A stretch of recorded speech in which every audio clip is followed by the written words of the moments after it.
You've been on your roll for what, 5 months or so right now? 5 months, coming to 6. So have you seen anything in the investment environment that has surprised you at all in these 6 months? I wouldn't say that it's actually surprised us, but it's amazing how many more geopolitical events are coming across and affecting all of us. And we need to take these into consideration when we look at our investment stance. In the last 5 months, we had situations in the Middle East with what's happened with Aramco fields. We've had situations between Japan and Korea that wasn't on the horizon before then. It's really a complex world, and it's one which we've been seeing coming on for some time. And of course, that affects the markets. Yes. There's been really a lot of volatility out there. So what is Temasek doing in order to weather that through? So, we're in a low inflation, low interest rate, lower growth, lower return market. We have to take it as it is. Our primary investment destinations are the US, China, Europe, India, Southeast Asia. As you look at these markets, the idea is where can we find value? In the lower return environment, more and more people are shifting money into alternatives and private, so we see there's a lot of liquidity there.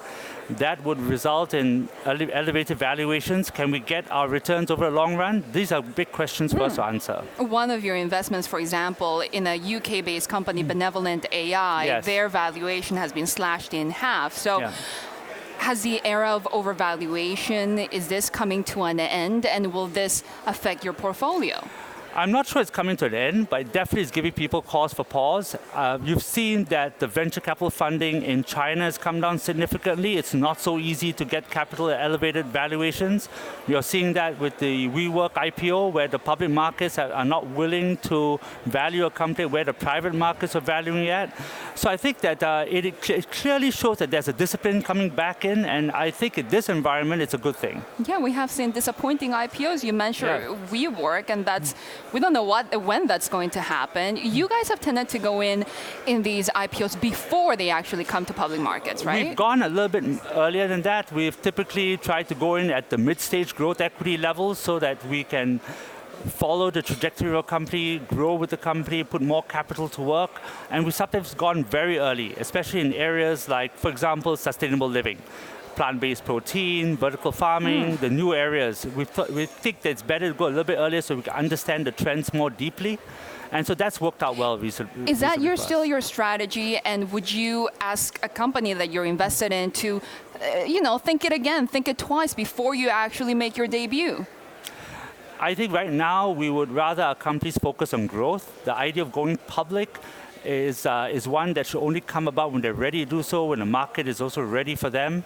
It takes a lot for a company to transition from being privately run to being a publicly quoted company.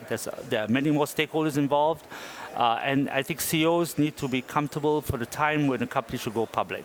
And so we're encouraging them to think about that journey in a different way. What does the market in China look like? Because I know you guys have about 25% of your portfolio in Chinese companies. 26%, yes. 26%. 26%. And you're invested mostly in the consumer story in China, right? We have been investing in the consumer story, yes. Are you worried about the trade tensions and how that's going to affect that story over there?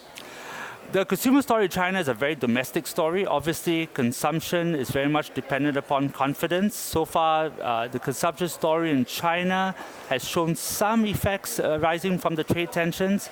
It still looks good in the areas that we're focusing on, whether it's technology, biotechnology, or in the consumer internet space. But there are concerns over the way in which the Chinese economy is evolving.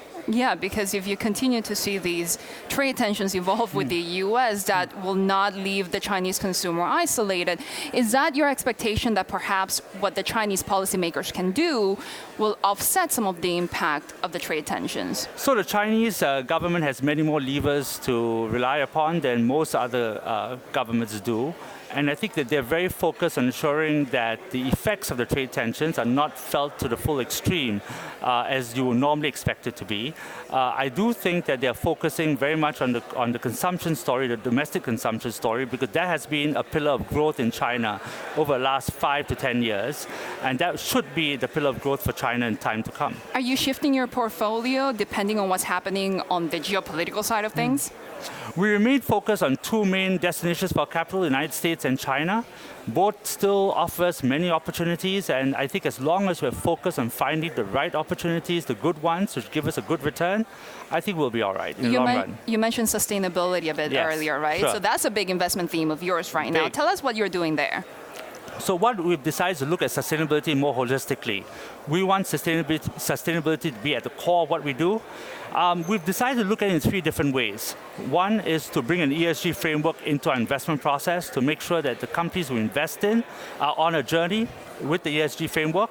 The second is to look and see as to what extent as many of our investments fulfill the UN SDGs, the 17 of them or parts or number of them. The third is to look at decarbonization, sustainable investments, areas like plant-based protein, as I mentioned before, water efficiency, water utilization, addressing the issues of water scarcity, and also look at sustainable solutions. That includes environmental engineering solutions which our companies may have, or even things like sustainable financing to allow more of these infrastructure projects that Asia in particular needs comes to fruit in a way that doesn't harm the environment. That's all good from Temasek's point of view, but then how receptive are these companies to those ideas? So I would say that increasingly we are finding a more receptive audience with the companies. I think everyone knows that this journey has been going on for some time, and their own customers are looking for them to embrace the journey. Their own employees are looking for that as well.